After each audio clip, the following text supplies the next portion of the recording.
این دعا را به سوی تو میکنیم که خدای مهربان گوشهای ما را، زبانهای ما را، چشمهای ما را، دلهای ما را خدایا از بدی نگهدار. خدایا هیچ وقت مگذار که گوشهای ما از جمله گوشهای باشد که همیشه سخنی بیهوده و نادرکار را شنود. خدایا مگذار چشمهای ما از جمله چشمهایی باشد که از حرام تو حلاوت برد. خدایا مگذار از دلهای ما که از جمله دلهای باشد که گناه تو را هوس و تمنا داشته باشد. و خدایا مگذار که ما از جمله آن بندگان باشیم که هم بندگی تو را کنیم و هم پای در راه زنا داشته باشیم. السلام علیکم دوستان عزیز. آیا شما برای گذشتن از سرحد دشواری میکشید؟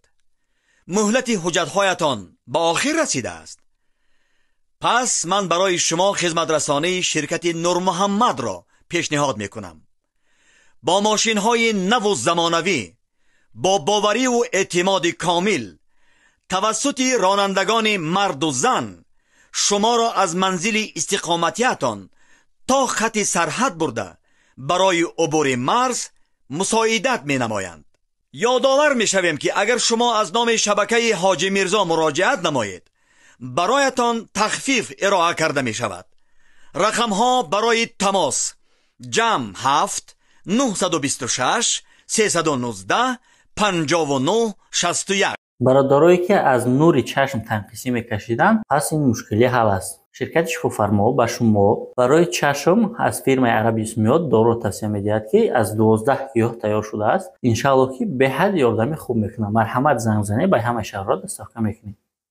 سلام علیکم برادرها. بسیاری شما برای پیگمنتاسیا، یعنی برای کسل پوست پیچیدگی درست رقم که پیگمنت و پریزوسیا اندوستومای انشالله 100% کفالت داره. مرحمت زنگ زنی به همه شهرها دسترسی میکنید. موعظه‌ای که الحال من برای شما آماده کردم این اطراف زنا هست که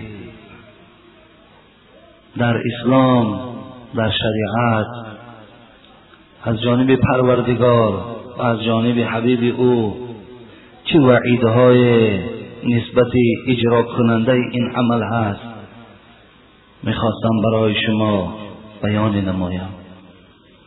پیش از آنی که من صحبت خودم آغاز نمایم، دادر عزیز، من اینجا 4 مکتوب دارم که خیلی مکتوب هایی که از سرگذشتی خواهر و مادرای ما و شما هست، اینها را من میخوانم تا که شما شاید مثل ما در برابر نابود کردن این بیماری چاره‌جویی کنید، برادرای خدا نصیحت کنید. زیرا وقتی ما این مکتوب ها را خواندیم به خلاصه آمدیم که باید اطراف این موضوع من صحبتی داشته باشم، فقط قسم به عزتش به خاطر آن که شاید کسی که اینجا آرزو و هوس و خواهش این راه را داشته باشد مرغ دل او هلاک شود. شاید که کسانی که این زنهایی که خدا زیب و زینت دادند و خواهشاتی به شما نزدیک شدن دارند و شماها به دیدن اونها شاید فریفته اونها، شفته اونها شوید، بعد شنیدن این سخن خدا و رسول شاید که ایمان شما جوش و شما دیگر میلی به این راه نداشته باشید. خواهش میکنم خیلی با دقت گوش اندازیم، زیرا مکتوبها خیلی مکتوبهای تأثیر بخشی هستند و بعد این مکتوبها را خواندن من آغاز این موضوع را برای شما اعلان میکنم. برادرای عزیزی که قرآن خوندن نمیتونید با زبان عربی، اینا با ترجمه تاجیکی و همچنین با حرفای کریلیکی طرز خوندن قرآن. اینا بسم الله الرحمن الرحیم، به نام خداوند بخشنده و مهربان. هم زبان عربی قدی نویسه، هم با زبان کریلیکی طرز خوندنش، هم ترجمهش هست. انا اعطیناک الکوثر فصل لربک وانحر. اینا یکم آیات. به درستی که ما تو را کوثر عطا کردیم. یکم آیات نیم. انا اعطیناک الکوثر. هر یک آیاتی که میخونه ترجمهش هست، هم با زبان عربی نویسه، هم با زبان کریلیکی نویسه، هم ترجمهش با زبان تاجیکی است. السلام علیکم و رحمت الله و برکاته. معذرت میخواهم و خواهش میکنم که همین جمعه جواب گردانید. پدر من به مهاجرت مهنتی به دولت روسیه رفته است، اما مادرم باشد از فرصت استفاده برده با مرد ساز گرفته و او را به خانه اش می آورد. من با شوهرم خانه جدا دارم و در دیگر مکان زندگی می کنم. من روز این کار مادرم را فهمیدم و به خانه مادرم رفتم. مادرم باشد بهانه کرده و مرا در خانه اش راه نداد. من با مادرم جنگ و جنجال را برداشتم و به خانه مجبور در آمده دیدم که دسترخوان برای 2 کس آراسته شده و در آنجا می نوشی ایستادم. گریان شدم، به مادرم جنگ و جنجال کردم و مادرم از من رنجید. چند روز بعد من طعام پخته و برای طلب بخشیش به خانه مادرم آمدم و مادرم را خرسند کردم. لیکن مادرم به من گفت اگر تو ستر عورت کنی یا اینکه سبق گیری من تو را نمی بخشم. من شنیده بودم که برای یک زن 4 کس را خداوند عذاب می کند. آیا به این رفتار مادرم من در نزد خداوند گناهگار هستم یا نه؟ آیا من تعلیم قرآن گیرم یا ستر عورت کنم و اگر نکنم عاقب مادر می شوم یا نه؟ التماس پیشوای بزرگ جواب پوره دهید و در حق من و مادرم دعا کنید.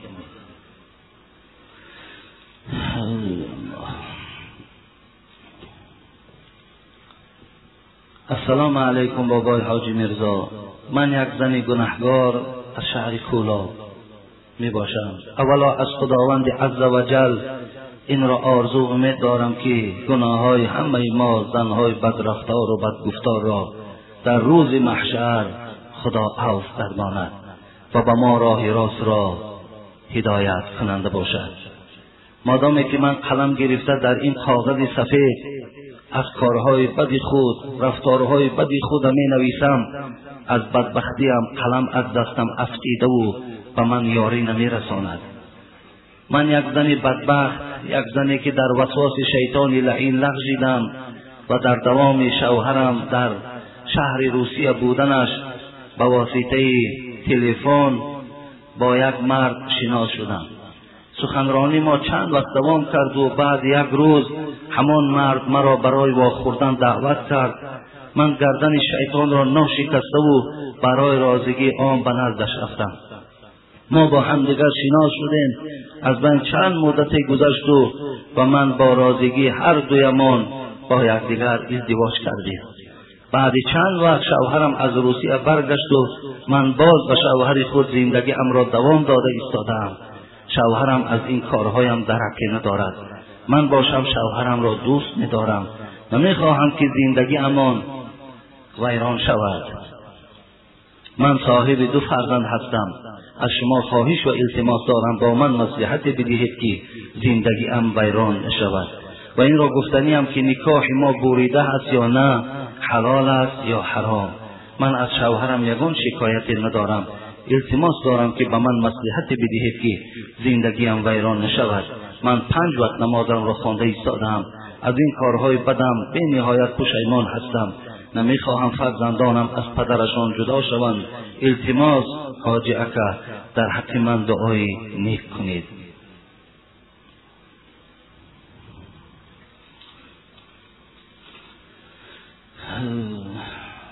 التماس مکتوب مرا در بین خلق خوانید. سلام حاجی مهربان، میخواهم یک چند سوال بهر شما نویسم. من پسری 14 ساله هستم. من از سن خردی میدیدم که مادرم با مرد همسایه رفتارهای از شریعت بیرون میکردند. در آن وقت نمیدانستم که زنا چیست. حالا من به بایه رسیدم، دیدم که مادر من به مرد همسایه زنا کرده ایستاده است. من با اپم این واقعه را به پدرم رسانیدیم. پدرم مادرم را از خانه پیش کرد. مادرم بر ما دعا داد که شیرهای سفیدم را پیهل نمی کنم.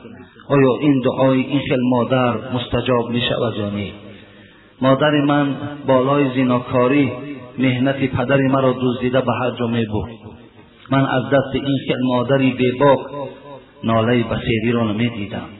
حالا باشد کاری پدر و مادر ما در سود است. حاجی مهربان، آخر مادر بدبخت من حالا هم از این مرد نکنده است. ما چه خیل طرف مادرم کردیم؟ خانه ما را تقسیم کردند. آیا آنها با شریعت حقوق دارند؟ حاجی مهربان، درباره مادرم ذره هم باشد به من معلومات دهید. من از این مادر بدبخت خلاص شوم، چون که این مادر گویا در زندگی قیامت را بر ما نشان داد. آخر حالا من کودک هستم. من هر روز آب چشم میریزانم، چون که جوره هایم به حال من میخندند.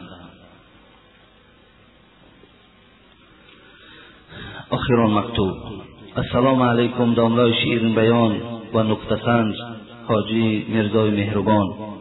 من خواستم به شما به مکتوب روبرو شوم، از کارهای کردم بیان نمایم. هرچند کوشش کردم جرأت پیدا نکردم که با تو روبرو ایستادن نقل کنم. لیکن خواهش این مکتوب من را خوانید تا درس عبرت برای دیگران شود. قسم به نام خدا که وقتی این مکتوب را می نوشتم در خیالم این گذشت که این مکتوب را می نویسم و با خود می گیرم و خودم را آویزان می کنم. با صحبت های شما که انسان حرام می مرد ما را باز داشت. این مکتوب را تا آخر با آب چشم پر از پشیمانی نوشتم. داملا از حیات سیر شدم، بیزار شدم. تصور میکنم که من دیگر در کاری نیستم و آینده نام مادر شدن را حرام کردم. تا حال از این کار من پدر و مادرم و هیچ کس درکدار نیست. صنف 8 را تمام کرده سالی گذشته. در تعطیل تابستانه در فریب یک مردی 45 یا 48 ساله پولدار افتیدم. مرا بازار برد و در $400 2 چله خرید تا سال نو خانیش یک جایه با من بود. این سال من صنف 9 هستم. آن مرد به من گفت غم نخور، همه در دست خودمان هست. تا وقتی هستم از فرزندهایم دیده غم تو را میخورم. باز تو را پیش از شوهر دادنت مثل اوله میکنم. قصه بسیار است داملا، چه گفتنی داری؟ چه توصیه میدهی؟ همان را میکنم. من منتظر سخنهای شیرین شما هستم. پشیمان شدم، مرا ببخشید که خودم را بدبخترین زن حساب میکنم. 5 ینوری سال 2009. برادرای عزیز و گرامی، فکر میکنم این مکتوب هایی که نزد من است، اگر هر کسی که این خواند با این مکتوب ها شناسایی پیدا کند، اگر در وجود او به مثل یک دانه ارزن ایمان باشد، قسم به نام پروردگار قرار ایستاده نمیتواند. این خیلی مصیبت کلانی هست برای مردم مسلمان ما، برای مردم این با ننگ و با ناموس که نام او تاجیک است.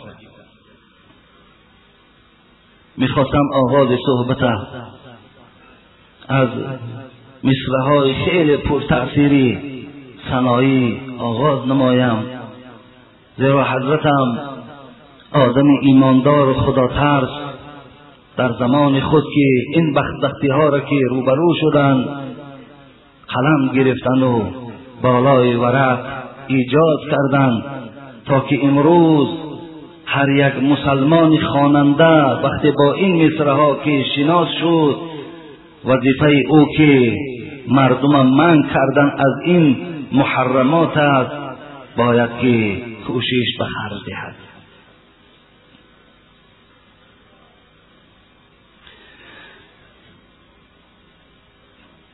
ای مسلمانان، ندانم تا چه دوران آمده است. ای مسلمانان، ندانم تا چه دوران آمده است. این چه بیدادی و بدبختی به خلقان آمده است. این چه بیدادی و بدبختی در عالم که مستولی شده است، از برای جبر و ظلم و باری عصیان آمده است. عورتان بی شرم گشته، کودکان بس بی ادب، لاف و کذب و بی حیایی بی نمازی کار ایشان آمده است. علم را قدر نمانده، عالمان را حرمت، وقتی تنبور و رباب و نای و انبان آمده. عالم از درآید با هزاران علم و فضل، طعنه ها سازند که مفلیس از پی نان آمده. ظالم از درآید با هزاران جبر و ظلم، خانه آرایند که او از پیش سلطان آمده. در زمانش نعمت و مرغ کباب آرند و پیش، که فلان ابن فلان امروز مهمان آمده. عالمان را خار دارند، ظالمان را بس عزیز، لاجرم بل خلق مهنت همچو باران آمده. تو سنایی را بیامرز ای کریم از فضل خویش، تو سنایی را بیامرز ای کریم از فضل خویش، زان که این دنیا بر او والله زندان آمده است. قسم به پروردگار که برای آدمی که مثل سنایی ایمانی در جوش دارد، دلسوزی برای مردم مسلمان دارد، قسم به نام پروردگار این گونه حادثه ها، این گونه مکتوب ها، این گونه رفتارها او را قرار نمیگذارد، او را در غم میارد.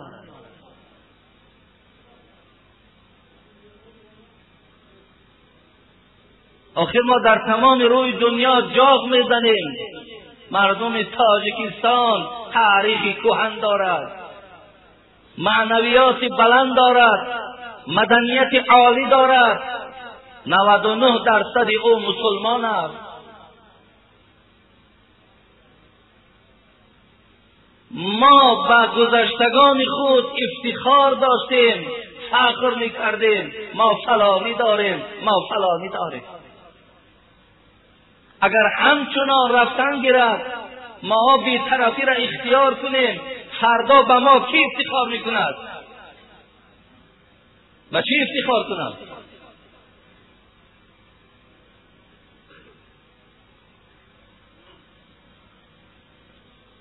سنایی میگوید این مصرع‌هایی که من با خون جگر برای شما ایجاد کردم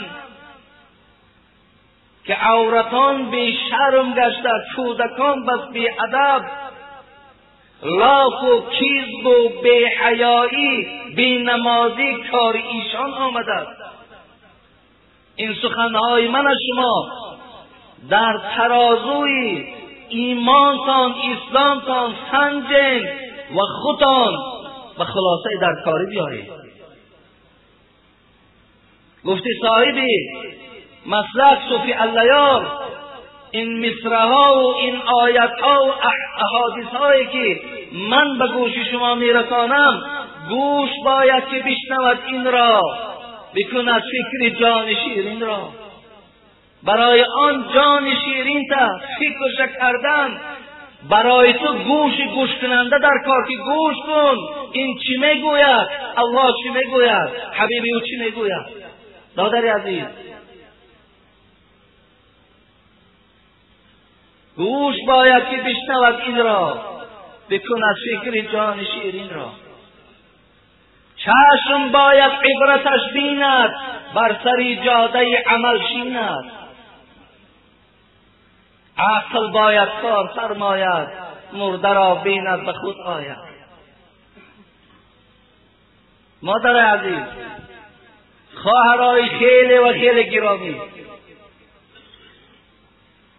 ببینید برادرایی که زنها را 3 طلاق میکنند، 100 طلاق میکنند، چقدر شما را درد و غم و پشیمانی فرا میگیرد.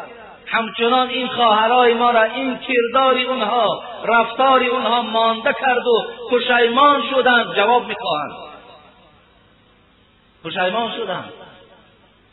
بیهوده نگفته بودند همه کار دنیا پشیمانی دارد مگر عبادت خدا، مگر ترس خدا، مگر راه خدا جای پشیمانی ندارد.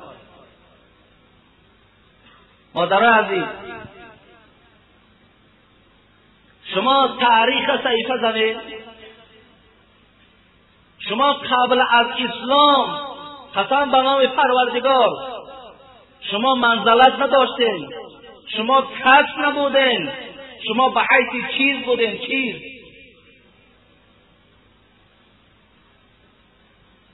از زمانی که اسلام آمد خدا برای شما شرف داد، قدر داد، منزلت داد، عزت داد. و قدر انسان، عزت انسان باز در دست خود اوست. کودک 14 ساله گریه میکند از مادر بدبختم بیزار شده. 38 دختر از حیات بیزار شده، خود آویزان میکنند.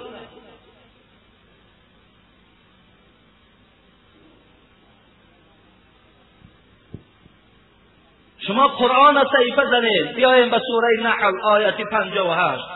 شما قرآن صحیفه زنید، بیایید به سوره نساء آیت 22. شما قرآن ورق زنید، آیید به سوره تکویر آیت 8 و 9. مادر عزیز، شما پیش از اسلام، خواهرای عزیز، شما پیش از اسلام، پیش از این 14 عصر قبلا خدا تاریخ شما را در قرآن بیان کرد که حال شما چی بود. اعوذ بالله من الشیطان الرجیم.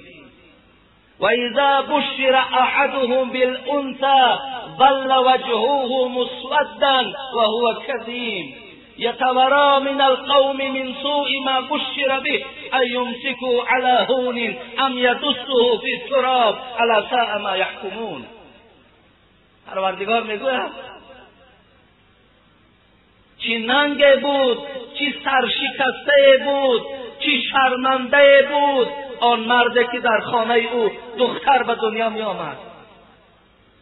چی سرشکستگی بود، چی شرمندگی بود، چی خجالت بود اثر آن مردی که در خانه او دختر تولد می شد.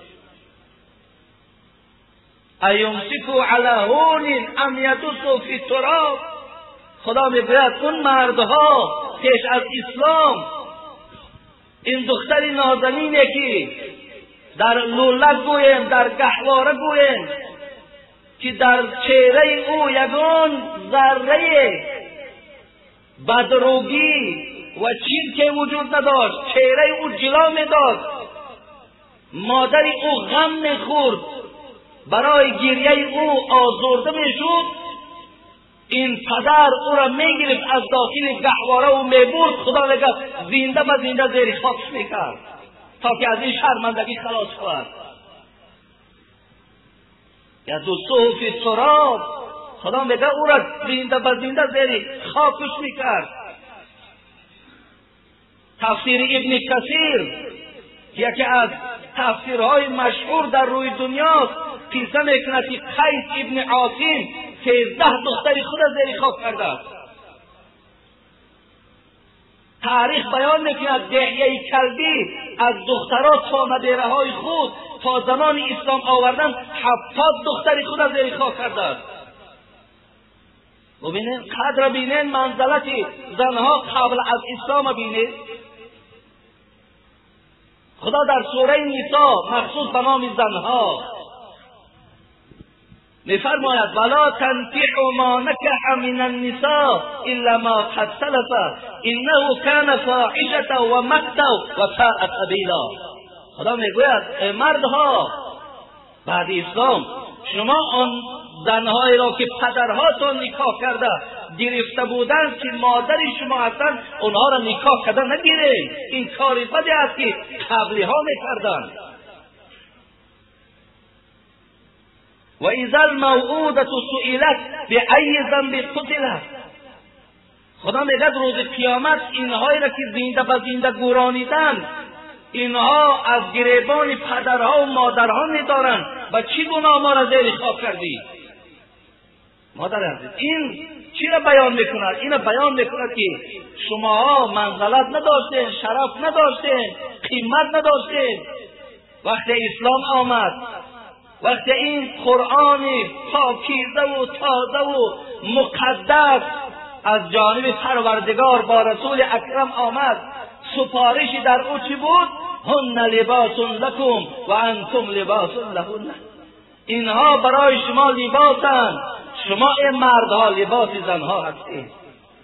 وقتی اسلام آمد پیغمبرمون حبب الی من دنیاکم النساء گفت محبوب ترین آن چیزی که در دنیا برای خود دارم این طایفه زنهاست. وقتی اسلام آمد اللهم انی احرج حق ضعیفین گفت پیغمبر. روز قیامت بالای مردهایی که در زنها ظلم میکنند من نزد خدا دعوا میکنم، اینها را از جمله گناهکارها میشمارم.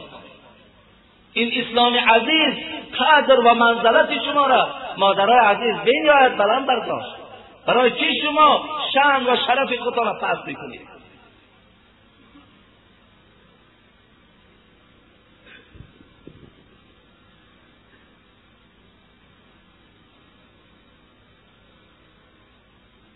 حبیب خدا میگوید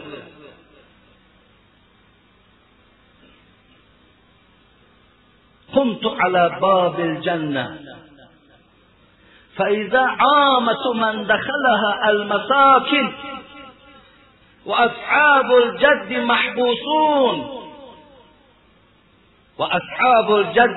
محبوسون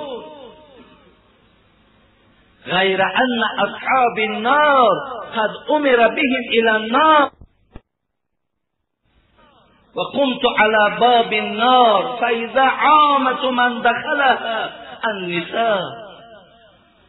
برادر عزیز حبیب خدا میگوید من وقتی نزد دروازه جنت ایستادگی میکنم اکثر آن کسانی که در این جنت پرناز و پرنعمت خدا می‌درآیند از تمام نوش و نعمت این جنت استفاده میبرند از گروه مسکین‌ها و فقیرهاست.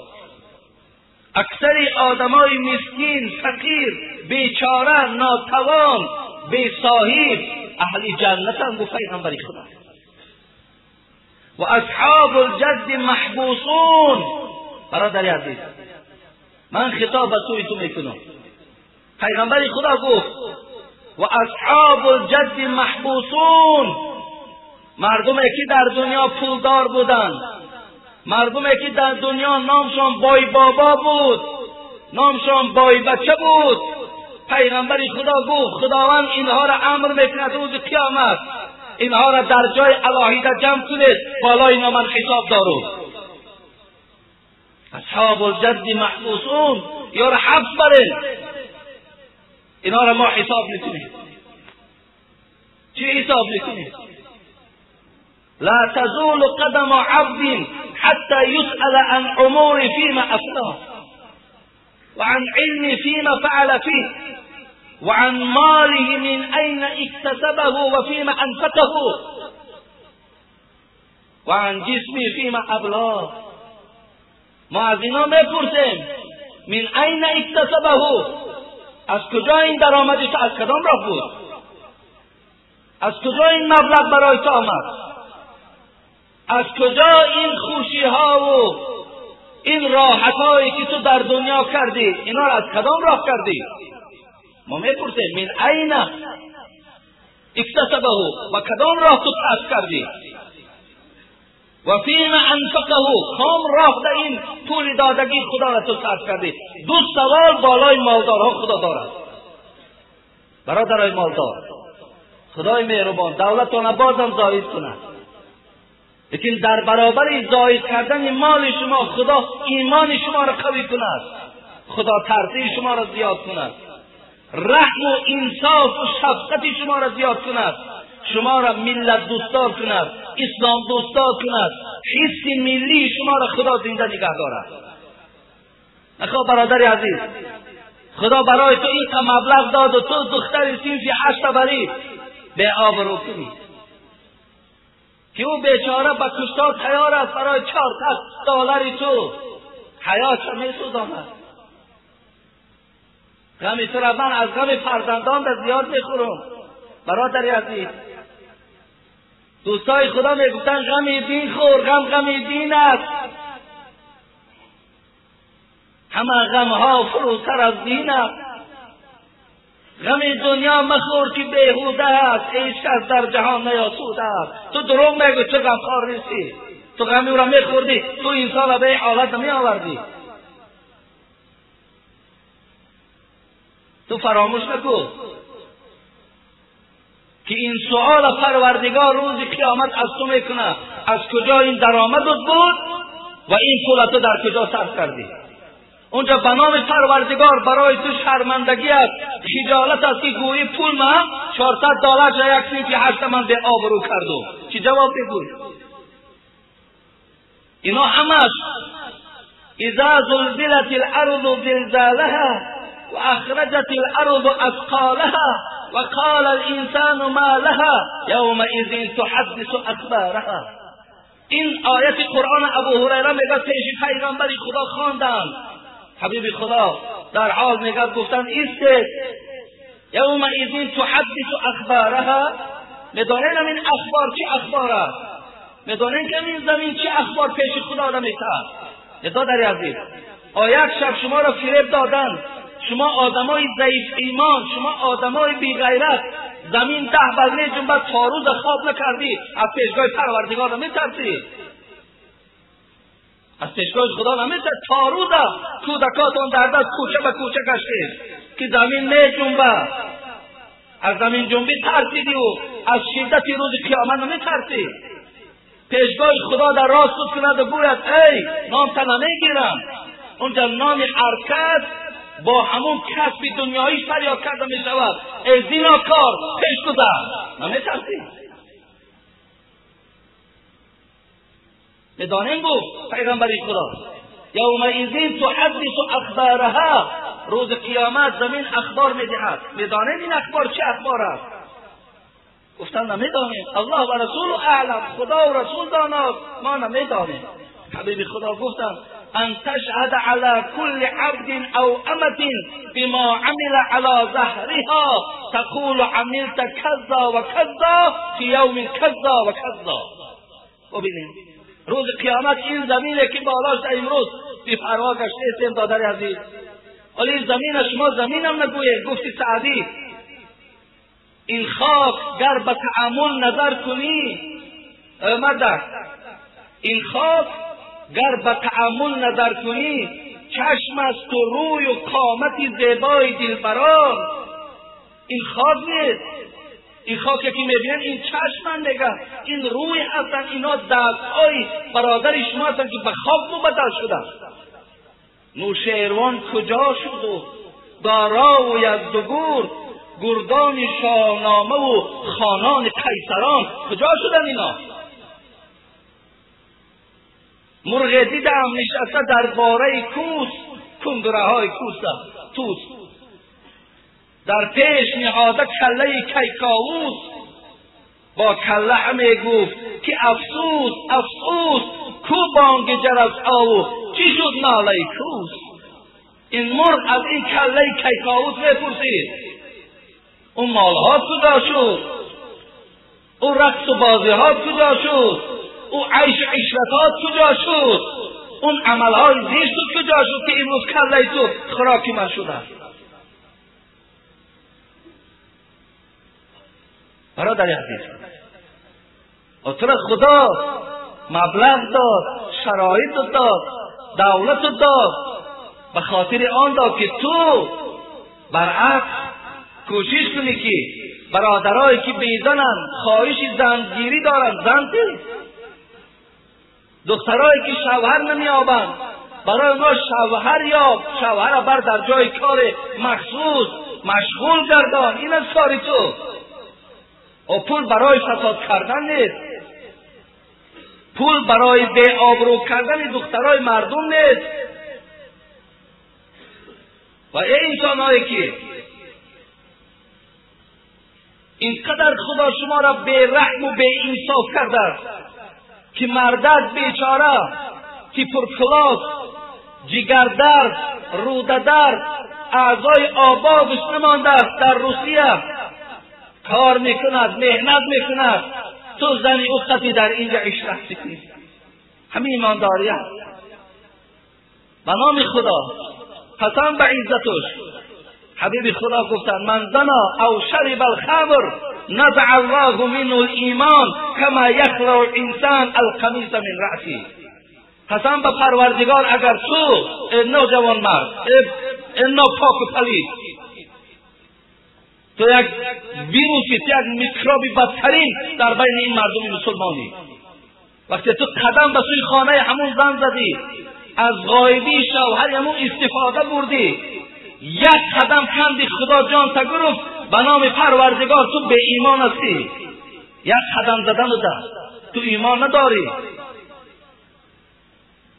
چگونه حبیب خدا گفت القمیص من رأسی، چگونه لباس آدم بدر میکند بدنش به لباس میماند، همچنان قدمی تو را به ایمان میکند. تو نمیترسی از به ایمانی. و به ایمانی بر این آخر به قدری و به شرفی وجود ندارد. کسی از خواجه جندی بپرسید که تو به یا سگ و کس ترسی؟ خواجه جندی 400-500 شاگرد داشت. یک آدم برای سنجش او آمد، ای شیخ تو خوبی یا سگ؟ تو بهتری یا سگ بهتر است؟ مریدانش دویدن آشکاره که تا آنجا کنندش پاره پاره. مریدا خیستن گفتن ای بدبخت این چی سوال است؟ این چی تحقیر است در حق استاد ما؟ پاره پاره میکنیم. و یک راه من کرد آن جمله را پیر، بگفتا نیستم آگاه به تقدیر، نیستم آگاه تقدیر. گر از اوباش را ایمان برم من، توانم گفت کسک بهترم من. وگر ایمان نخواهم برد اوباش، چوموی بودم من در شگ کاش. حضرت گفتن اگر من ایمان برم برادری عزیز، من از سگ بهترم، لیکن ایمان نبرم از یک موی سگ بهتر هستم. برادری عزیز تو ایمان در یک عادی ترین کار، در یک لحظه که یک ساعت تو ایمان هم بفروشی، 1000 سالها در پیش خدا میسوزی. رسول اکرم صلی الله علیه و سلم گفتن من قعد على فراش مغیبت قید الله له ثعبانا یوم القیامه. برادر عزیز حدیث پیغمبر گوش کن. من قعد على فراش مغیبت، یک برادر از غایب بودنش، از نبودنش، از غریبی بودنش، از خانش بیرون بودن استفاده بردی. حبیب خدا گفتن خانه را تینگ یافتی، خانه را خلوت کردی، یا با طریق تلفن او را تو شیفته خودت کردی، فریفته کردی و رفتی این کاری زشت و ناشایمه در حق این خواهر مسلمان انجام دادی. حبیب خدا گفت زود است که خدا جان تا میگیرد و زود است که تو پیش پروردگار میایی و لیکن خداوند حیز الله له ثعبانا یوم القیامه. انمون مارهایی که حتی انسان در تلویزیون دیدن مار در حضر میکنه میترسد. ببین وقتی مارهای همون تلویزیون در کوتانهایی را که نشان میدهند 400 کیلو 300 کیلو وقتی آدم میبیند ترس او را فرا میگیرد. حبیب خدا گفت برای تو انسانی که این کاری زشت و شنیع را در حق خواهر مسلمان مادر مسلمان علل خصوص زنهای شوهردار دخترهای شوهردار را انجام دادی، خداوند برای تو در قبر همچنان مارها را آماده میکند.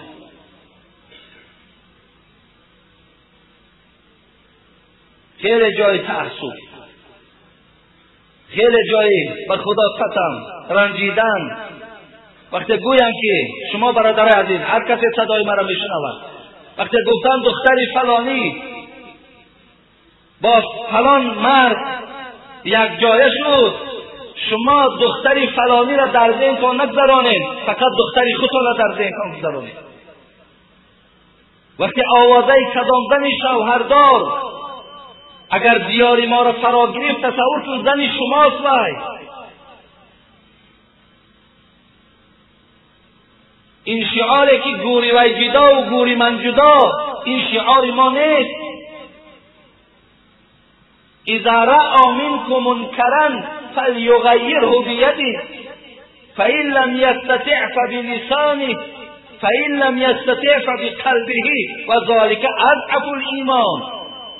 شما وقتی کاری ناشایست دیدین، حبیب خدا گفت کاری نادرست دیدین، با دستاتون منع کنین، پیشگیری کنین. وقتی با دستهاتون نتوانستین، با زبانهاتون گویین، با زبانهاتون گفته نتوانستین، با دلهاتون همون زن و همون مرد بدکردار و بدرفتار را بد ببینین، لیکن این نشانه ضعیفی ایمان شماست. وقتی با زبانتون نتوانین گفتن.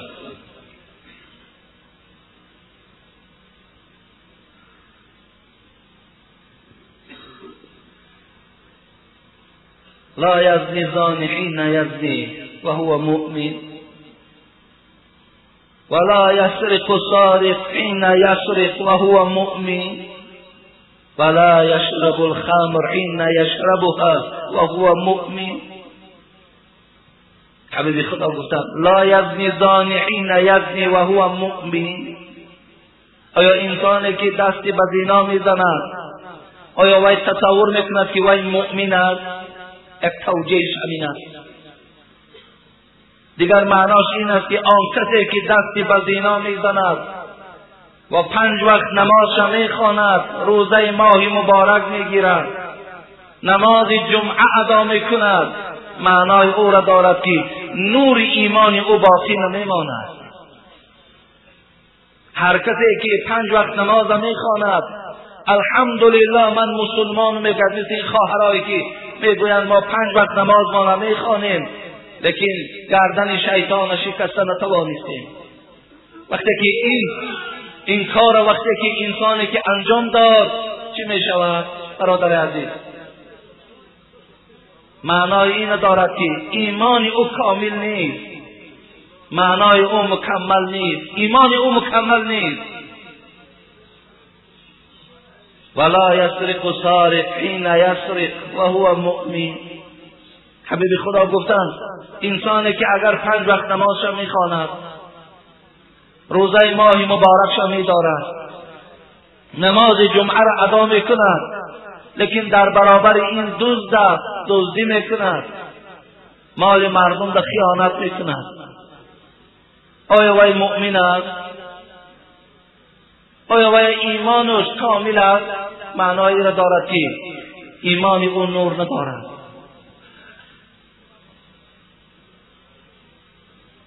ولا يشرب الخمر حين يشربها وهو مؤمن. حبیب خدا 3 طایفه را گفته است. یکی زناکار را بیان کردن، یکی دزدها را بیان کردن، یکی عرق نوشها را بیان کردن. که انسانی که هم 5 وقت نماز خوانه و جمعه خوانه و دعوای ایمان و اسلام داشته باشه و باز در برابر او عرق نوشی کند، معنای او را دارد که ایمان او نور ندارد، ایمان او کامل نیست. دادر عزیز، چگونه که من در احترام پدر و مادر از شما گشته و برگشته خواهش کردم، گشته و برگشته شما را تأکید کردم که جای عبادت است، جای فرمانبرداری است، جای سرخمی است، جای پاداش گرفتن است.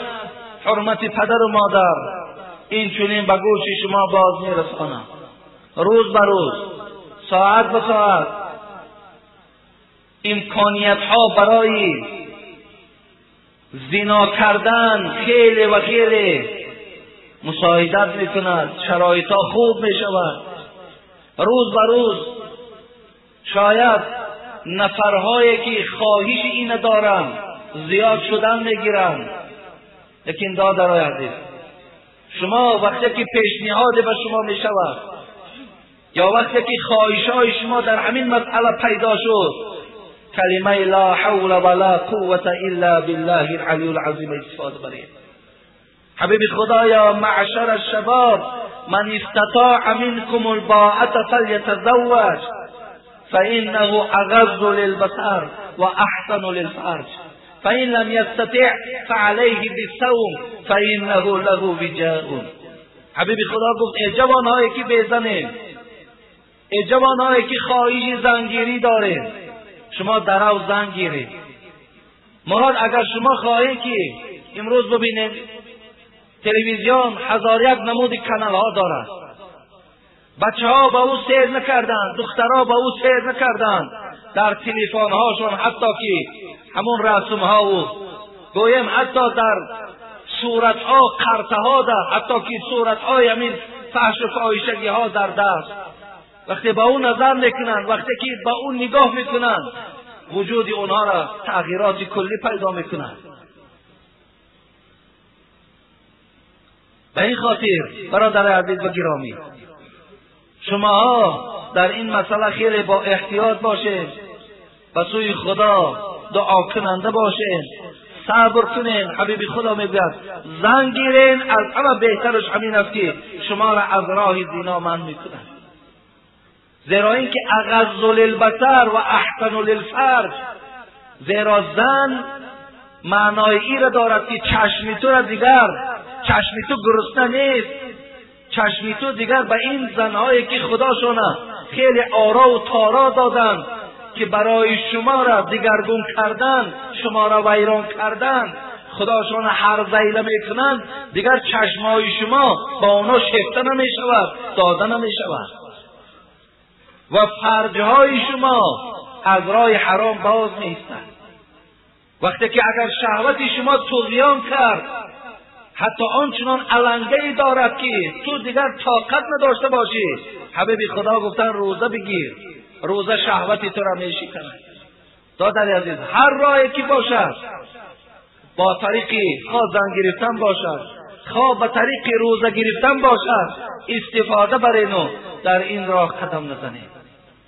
زیرا به خدا قسم اگر زن داشته باشید، بدبختی به خاندانتان می آید، دیگر شما با این زنهای حلال داشتگیتان حلاوت برده نمیتانید، زندگی خوب کرده نمیتانید، دیگر میل شما فقط به سوی حرام می شود.